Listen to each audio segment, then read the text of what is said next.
How are you? Magandang hapon. Okay naman po, sir. Thank you. Thank you, sir. Yeah. Salamat po kami lahat, yes. We have good news.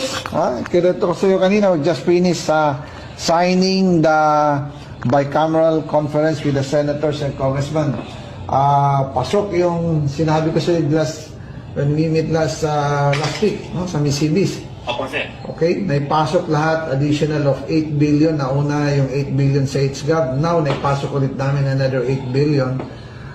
That's 16 billion. So, total yung buong 350 pesos na...